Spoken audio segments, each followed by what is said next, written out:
The current real estate commission structure of paying 5 to 6% of the sale price is coming to an end, and reform is inevitable. Many agents and brokers are unwilling to adapt and are hanging on for dear life to a sinking ship. If you're an agent willing to innovate, there are 3 things you need to do right now to not just survive, but thrive. Find out on today's video coming up.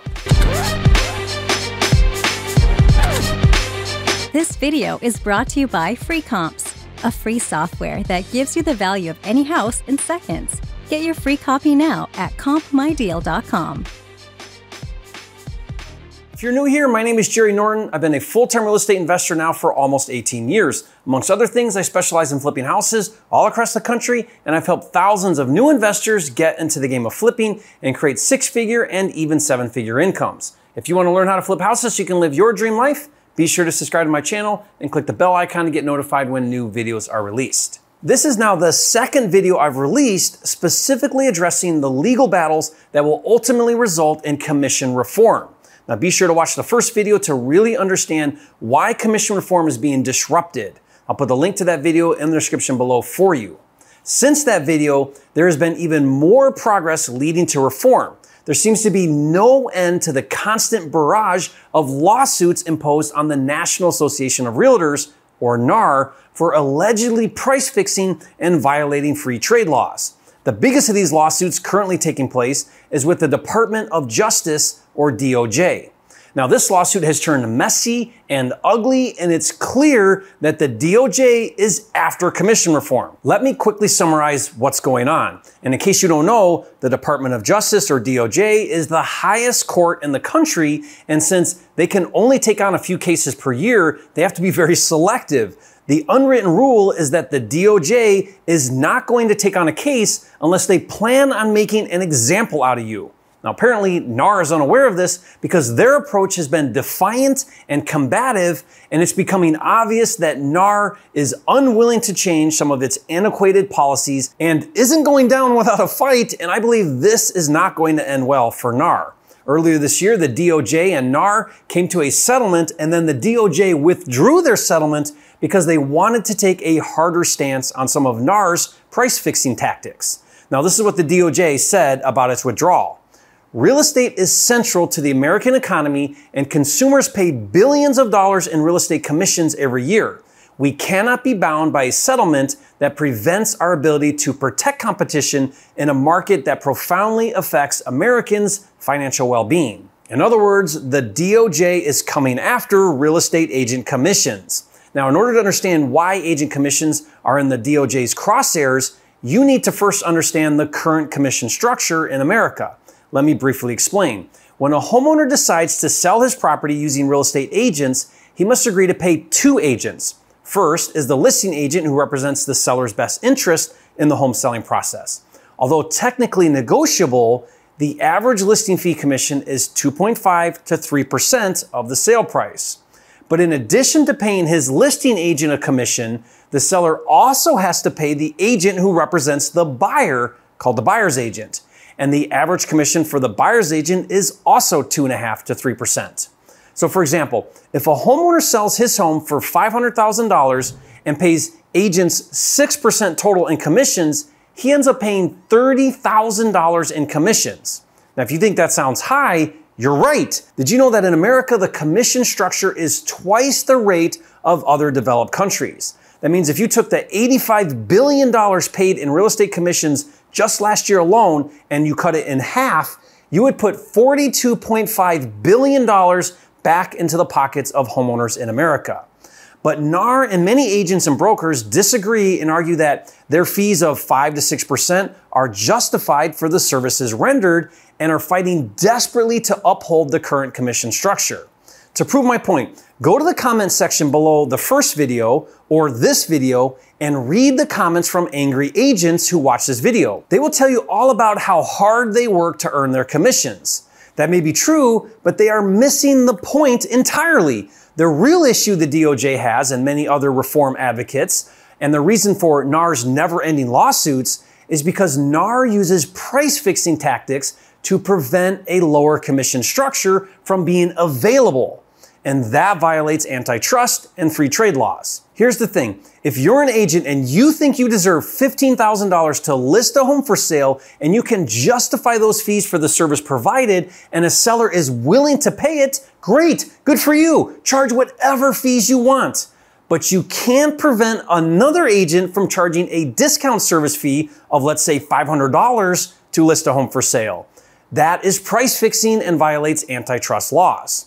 Now, this fight with NAR and commission reform is nothing new. I got my real estate license nearly 18 years ago in Michigan and my broker's license about 10 years ago. And I remember when I first got my license, NAR was in the middle of a lawsuit with my local MLS because NAR would not allow flat fee brokers on the MLS. Hello, price fixing. In fact, I'm convinced that when you join NAR, what you're really pledging is to pay dues for NAR to fight legal battles to maintain 6% commissions. And it's worked so far, but that's finally about to change. Commission reform is way overdue, and NAR is the Titanic that just crashed into the iceberg. Here's NAR's defiant response to the DOJ over commission reform. NAR is committed to act in the best interest of buyers and sellers across the country and will continue to update our policies and rules to protect consumers and promote transparency and efficiency in the real estate marketplace. Best interests of buyers and sellers? Yet unwilling to allow free trade?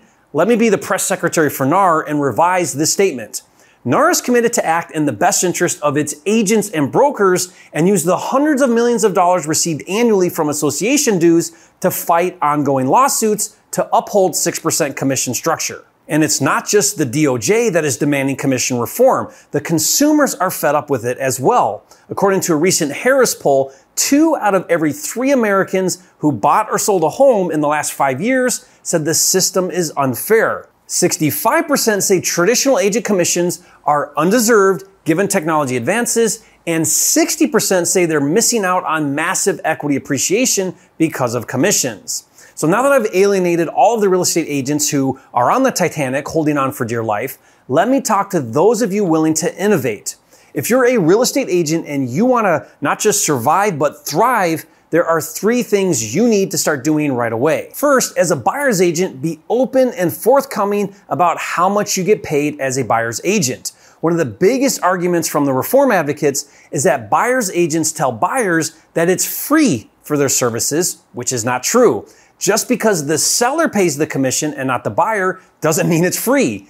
Indirectly, the buyer still pays in a way because the seller has to account for the commissions in the price the buyer pays. There should be no surprises at closing when a buyer realizes on the settlement statement that their agent made tens of thousands of dollars without their knowledge. Instead, be open about how much you're going to earn in commission and explain the value you're providing for the fee you're earning. The second thing you should start doing as an agent to innovate is over-deliver on value. Find ways to go above and beyond for your clients so there is no question that you deserve your fees. For example, I just flipped a house in Belton, Missouri, and the listing agent I hired provided so much extra value.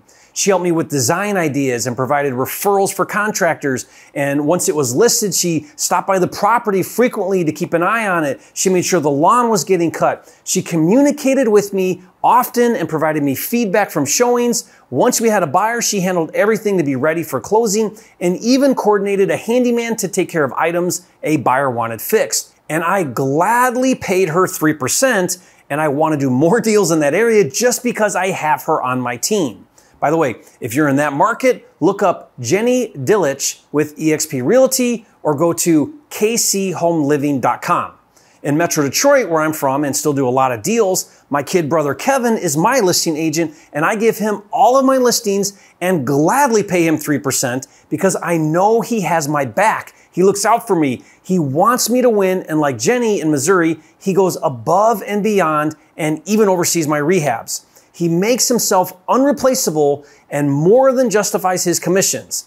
Thank you, Kevy, for all you do. You are a freaking rock star. Now, the third thing you should start doing as an agent, and this is a big one, and that is to be an advocate for untying buyer and seller commissions. That is to say, agreeing that buyers and sellers should hire their own agents directly and independently of each other. The seller pays his agent and the buyer pays his agent.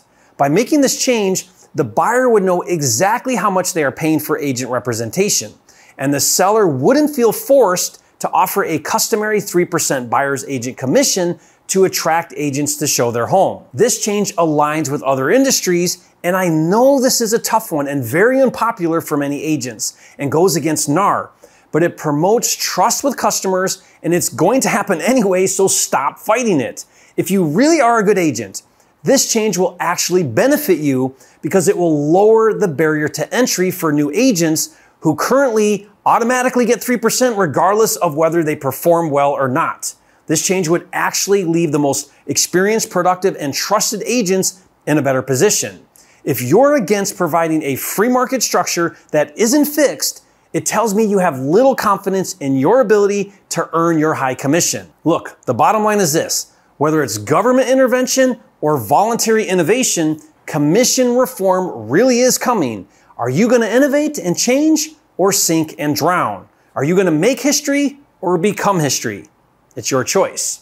And if you're a real estate investor, building relationships with agents is one of the most effective ways to find good deals. So be sure to get my tips and scripts to get dozens of agents in your market to bring you deals, plus my agent offer sheet with the 10 most important things you need when making offers with agents. Now, if you're an agent and you want to learn how to work more with investors, I also recommend you get this as well. Best of all, I'll give it to you for free. Just go to agentofferscripts.com to download that now. And finally, here on my channel, I release a lot of videos where I demonstrate live how to work with agents when buying distressed properties. So next, I want you to watch a video where I show you on a live call how to make a cash offer on a house listed with a real estate agent. So watch that video now, and if you haven't yet, don't forget to subscribe to my channel. With almost 800 videos, this is the #1 channel on YouTube for all things flipping, and I'll see you on the next video.